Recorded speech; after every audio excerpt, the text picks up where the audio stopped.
సమాధానం కలుగును గాక. దేవునికి ఇష్టులైన వారికి భూమి మీద సమాధానము కలుగును గాక. దేవునికి ఇష్టులైన వారు మీరు సమాధానం కలిగి జీవించాలంటే మొదటిగా కండిషన్ ఏమిటో తెలుసా? మీరు దేవునికి ఇష్టులై ఉండాలి. ఎవరు దేవునికి ఇష్టలు? ఆయన చిత్తము చేయువారే దేవునికి ఇష్టలు. ఇదిగో నీ తల్లి, నీ సహోదరి, నీ సహోదరులు వచ్చారు అని చెప్పి యేసయ్యతో అంటే, ఎవరు నా సహోదరి, ఎవరు నా తల్లి? నా తండ్రి చిత్తము చేయువారే నా తల్లి, నా సహోదరి, నా సహోదరుడు. మనం మన కుటుంబ సభ్యులను ప్రేమిస్తాం. సాధారణంగా మన ఇంట్లో ఉన్న వారిని మనం ప్రేమిస్తాం. దేవునికి కూడా కుటుంబం ఉంది. ఆ కుటుంబంలో సభ్యులు మనమే, ఆయన పిల్లలమైన మనమే. ఆయన మనల్ని ఎంతో ప్రేమిస్తున్నాడు. ఆయన అంటున్నాడు, ఎవరు నా తండ్రి చిత్తము చేస్తారో వారే నా తల్లి, వారే నా తండ్రి, వాళ్ళే నా పిల్లలు, వాళ్ళే నా సహోదరి, సహోదరులు.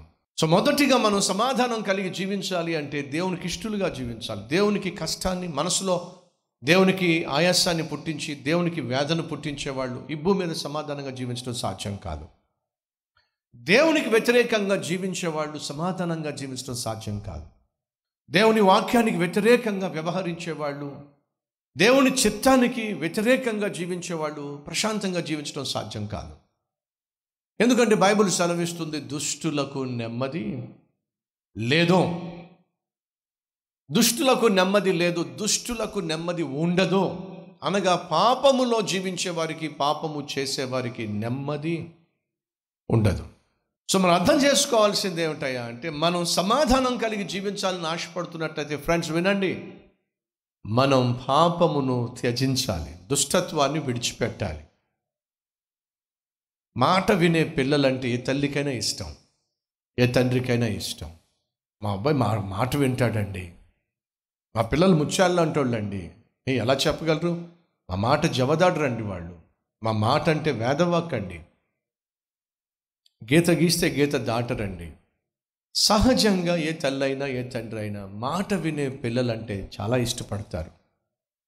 అలా మాట వినకుండా తిరగబడేటటువంటి వాళ్ళు ఉన్నారనుకోండి, వాళ్ళు ఆ పిల్లలకి అన్నం పెడతారు, ఆ పిల్లల బాగోగులు చూసుకుంటారు, కానీ వేదంతో చేస్తారు. ఎందుకు కన్నానో ఇలాంటి వాడిని, ఎందుకు కన్నాను ఇలాంటి దాన్ని?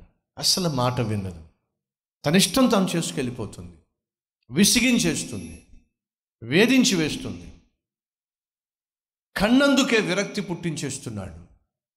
కన్న పుణ్యానికో లేక కన్న పాపానికో వాడిని మీరు పోషిస్తారు, కానీ అన్నం పెట్టినా సరే అందులో ప్రేమ కనిపించదు, పనిష్మెంట్ కనిపిస్తుంది. వాడి బట్టలు ఉతుకుతున్నప్పటికీ కూడా పనిష్మెంట్ కనిపిస్తుంది. వాడు పెరుగుతున్నప్పుడు ఒక పనిష్మెంట్ అనిపిస్తుంది. అదే మాట వినే కొడుకు కానీ మాట వినే కూతురు కానీ ఉంటే ఆ తల్లికి, ఆ తండ్రికి ఎంత ప్రశాంతంగా ఉంటుందో, ఎంత సంతోషంగా ఉంటుందో, ఎంత ముచ్చటగా ఉంటుందో, ఎంత ఇష్టపడతారో. ఎగ్జాంపుల్, యాకోబును కొన్నిసార్లు మనం బ్లేమ్ చేస్తాం, ఎందుకంటే యోసేపును బహుగా ప్రేమించాడు కాబట్టి.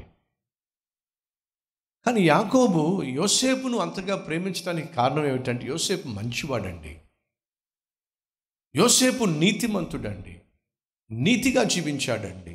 యోసేపు యొక్క సహోదరుల వలె నీతిమాలిన పనులు చేయలేదండి. తండ్రికి బహు విధేయత కలిగిన కుమారుడుగా ఉన్నాడు కాబట్టి తండ్రికి బహు ఇష్టమైన కొడుకండి. అలాగే దేవుని మాట వినేటటువంటి పిల్లలుగా మనం ఉన్నట్లయితే దేవునికి మనం ఇష్టలుగా ఉంటామండి. దానియేలు, దేవుని దూత వచ్చి దానియేలుతో చెప్పిన మాట ఏంటి తెలుసా? దానియేలు, నువ్వు దేవునికి బహు ప్రియుడువు, నువ్వంటే దేవునికి చాలా ఇష్టం. ఎంత అద్భుతమైన మాట అండి అది. నీవు బహు ప్రియుడువు, నేల మోపి నన్ను నిలువ పెట్టి, దానియేలు నీవు బహు ప్రియుడువు గనుక నేను నీ యొద్దకు పంపబడి తిని. నువ్వు బహు ప్రియుడివి. ఎవరికి బహుప్రియుడు? దేవునికండి. ఎవరు పంపించారు? దేవుడు పంపించాడండి. ఏం పంపించాడు? సమాధానం పంపించాడండి. ఎందుకు పంపించాడు? బహు ప్రియుడు కాబట్టి. మన భాషలో చాలా ఇష్టడు.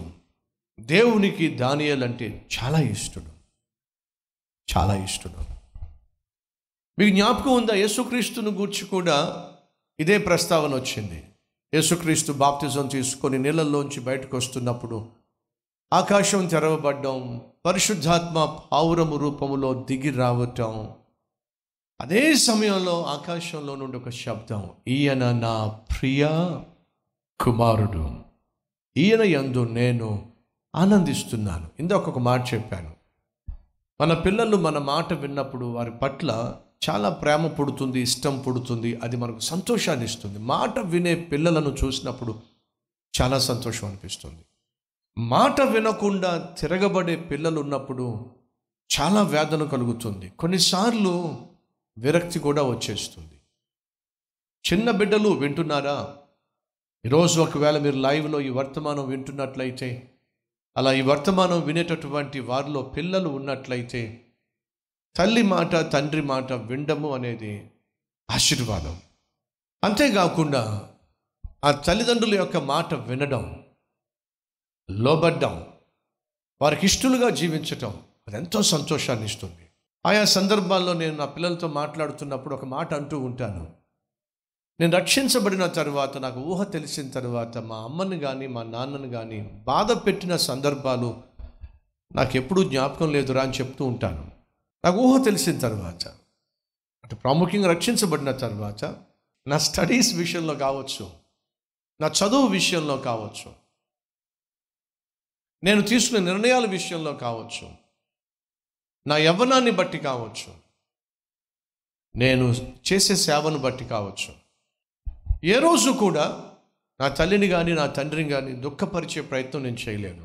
ఈరోజు సతీష్ కుమార్ని చూసి కొంతమంది తమ్ముళ్ళు చెల్లెలు అనుకుంటారు, ప్రభువా నన్ను కూడా అన్నయ్యలాగా దీవించు అని ఒకవేళ మీరు అంటున్నట్లయితే, మొదటిగా మీరు తల్లిని తండ్రిని గాయపరచడం మానేసేయండి, బాధ పెట్టడం మానేసేయండి, వాళ్ళకి ఇష్టలుగా జీవించండి. దానియేలు చాలా ప్రత్యేకమైన వాడు. కారణం తెలుసా అండి?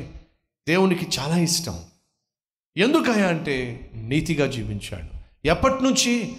యవ్వన ప్రాయం నుంచి, తను బాలుడుగా ఉన్నప్పటి నుంచి, యవ్వనస్తుడుగా ఉన్నప్పటి నుంచి, మోర్ దెన్ 70 years, 70 సంవత్సరాలకు పైగా నీతిగా జీవించాడు, యథార్థంగా జీవించాడు, పరిశుద్ధంగా జీవించాడు.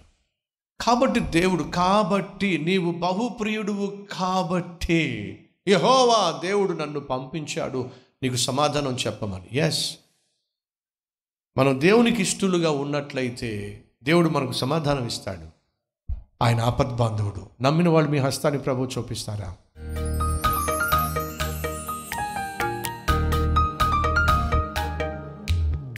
మహాపరిశుద్ధుడు అయిన ప్రేమ కలిగిన తండ్రి, బహుసూటిగా స్పష్టంగా ఈ సమయంలో మాతో మాట్లాడినందుకు మీకు వందనాలు, స్తోత్రాలు నాయన. నీ దూతలు సైన్యముగా సంకీర్తన పాడినప్పుడు సర్వోన్నతమైన స్థలములలో దేవునికి మహిమ, భూమి మీద ఆయనకిష్టులైన వారికి సమాధానం.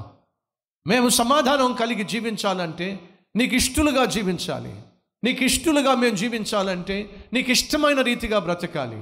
మేము నీకు ఇష్టమైన రీతిగా బ్రతికినట్లయితే మా జీవితం నీకు మహిమను తీసుకొస్తుంది. పరలోకమందు నీ నామాన్ని మేము మహిమపరిచినటువంటి ఆత్మీయులుగా నీ ఎదుట కనిపించినట్లయితే భూమి మీద మాకు సమాధానాన్ని అనుగ్రహిస్తావు నాయనా. నిత్యము నీకు ఇష్టలుగా జీవించే జీవితం మాకు దయచేయండి. శ్రేష్టమైన సత్యాన్ని, శక్తితో కూడిన సందేశాన్ని మాకు అందించావు. ఎవరైతే ఈ వాక్యం విన్నారో, విశ్వసిస్తున్నారో వారు నీకు ఇష్టలుగా జీవించాలి. ఈ ప్రార్థనలో ఏకీభవించిన ప్రతి ఒక్కరిని నిండైన దీవెనలతో, మెండైన దీవెనలతో నింపమని యేసు నామం పేరట వేడుకుంటున్నాము తండ్రి, ఆమేన్.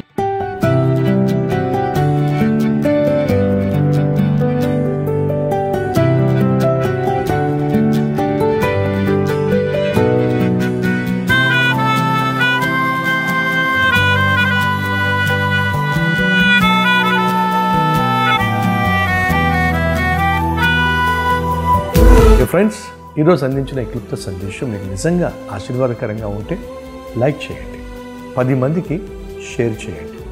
అలాగే ఓ చక్కని కామెంట్ పెట్టి మీ యొక్క అభిప్రాయం తెలియచేయాల్సిందిగా కోరుతూ మళ్ళీ కలుసుకుందాం. అంతవరకు సెలవు.